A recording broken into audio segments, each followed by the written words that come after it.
Next हम discuss करेंगे vector product.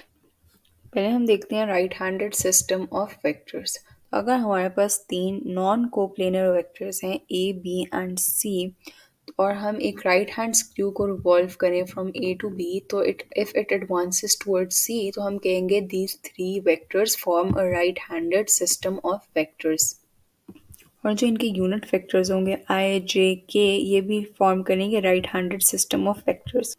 तो जो वेक्टर प्रोडक्ट होगा उसके लिए ये फॉर्मूला यूज होगा। A and b are two non zero vectors और theta is the angle between them. तो होगा a into b is equals to mod of a into mod of b sine theta into n, जहाँ पे n is a unit vector which is perpendicular to both vector a and b such that a, b and n form a right-handed system of vectors. It is important to note कि जो a and b का product होगा that will be a vector.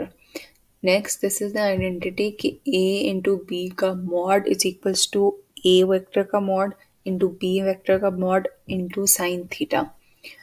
Also, a into b vector is equals to the negative of b vector into a. लेकिन mod जो इनका है a into b हो या b into a है, that will be the same. Next vector product is not commutative, जिसका मतलब है a into b is equals to negative of b into a। और जो angle between two non zero vectors है that is given by sine theta is equals to a into b का mod over a का mod into b का mod.